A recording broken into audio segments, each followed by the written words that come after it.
The sun barely rose when Zen arrived at Teresa's room. She welcomed him with a greeting, but her countenance portrayed a sleepless night. "How was your night?" Zen asked. "I couldn't sleep," she replied. "Why not?" "He whose house is on fire doesn't chase rats," she said solemnly. Zen sat down by her side, placing a comforting hand on her shoulder. "What is the matter?" he asked. She explained her concern about the dream she had, in which two men were dragging ESBEN away. The diviner's cryptic message had only added salt to her injury. "What does the diviner say?" he asked. "The diviner said we should be careful in how we treat and handle that girl, because she is sacred, and that both gods are interested in the destiny of the child." Zen's mind raced with questions. "Which means the two men you dreamt about were gods?" he asked. "I don't know," Teresa said, looking even more worried. "I am getting more confused as I kept thinking about it." Zen pondered on the implication of the diviner's message. "Who are these gods?" he muttered to himself. "And why are they interested in the destiny of my child?" He paced the room, his mind troubled by the revelation.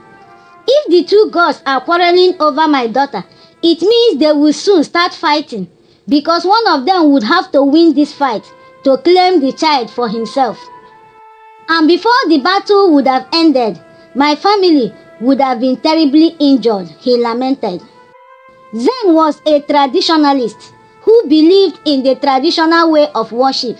He doesn't go to church or believe in Christian doctrines.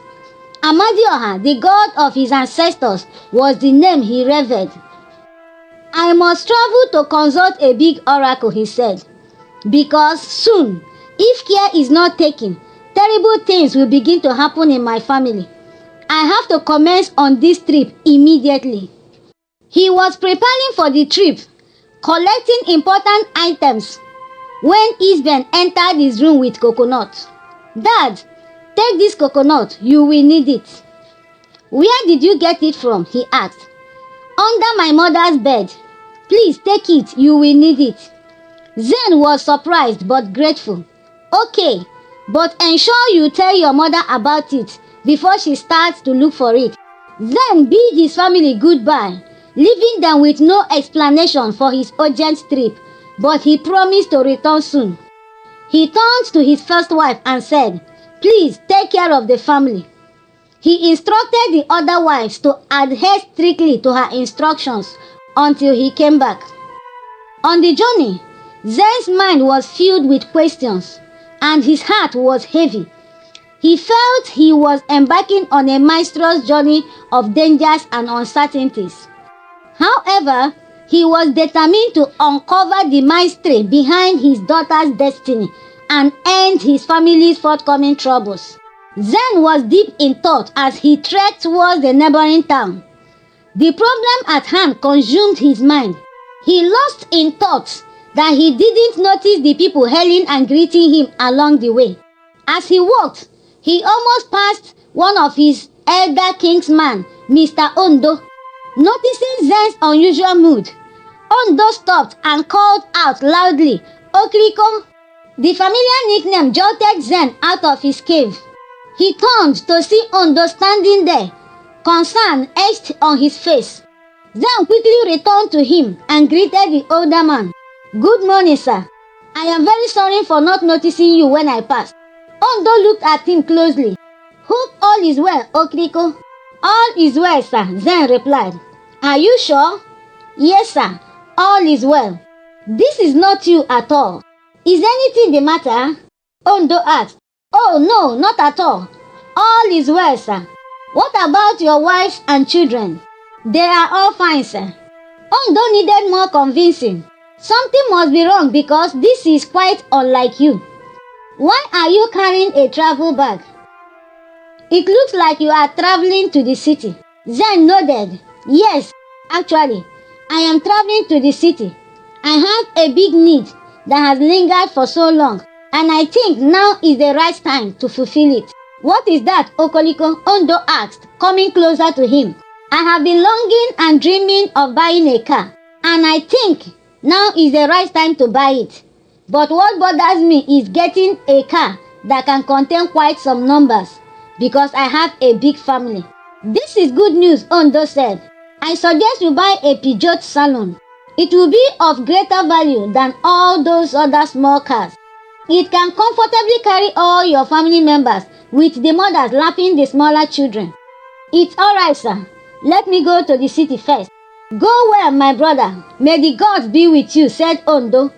Zen responded as both shook hands and parted ways. As Zen continued on his journey, he pondered on Ondo's words. May the gods be with me. Which gods? The gods that want to cause trouble in my family. Why can't he just say, may Amadioha be with me? A voice interrupted his thoughts. But you said amen. Zen looked around but didn't see anyone talking to him. I said amen so that the old man would not feel humiliated. I am uncomfortable with that prayer because I don't know the gods he was talking about. The voice spoke again. The next time you hear a pronouncement against your belief, be sure not to acknowledge it. Zen looked around again but saw no one. He wondered at the mystery of an invisible voice speaking to him. As he wandered in his thoughts, a sudden cry from a nearby forest jolted him. It was the voice of a woman screaming for help. Zen quickly ran into the forest, following the direction of the screams. He found a woman lying in a pool of her blood. Seeing Zen rushing towards her, she raised her voice again. Please help me. My baby is coming. My baby is coming. My baby is coming. And her voice faded away. Zen looked at her with deep pity, but couldn't figure out what to do with a woman in labor in the thick forest. What could have brought this woman here, he asked. How can I help her now? As he stood there, he noticed blood pumping out from under her wrapper. She thought of carrying the woman to the roadside, hoping to find a passerby who could help. Bending down to take her, he encountered a branch blocking his way. He cut it off and threw it aside. Gather some leaves of that branch you threw away. As he bent down again, the voice spoke once more. Gather some leaves of that branch you threw aside. Squeeze and drop the water in her mouth.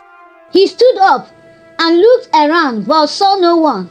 Growing uncomfortable with the invisible presence, he questioned the voice. What is the essence of dropping the water from these leaves into this woman's mouth? Be fast if you don't want to lose her and her baby. The tree is a monstrous herb. The herb will enable the baby come out easily without the mother's push. Then quickly plucked some leaves, squeezed them with his palm, and dropped the water into the woman's mouth. She wasn't swallowing because she had lost consciousness. He held her neck up, ensuring more water dropped into her mouth. He also opened her eyes and applied some drops there. He hurriedly plucked more herbs and put them in his bag. He then carried the woman struggling through the thick forest. As he did so, the baby emerged crying. Then slowed down and carefully gathered her wrapper tight to prevent the baby from slipping out. The path had many blockages, making it difficult for him to carry her out.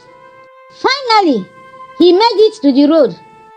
He carefully laid the woman by the roadside, ensuring she lay sideways to keep her from lying on her baby.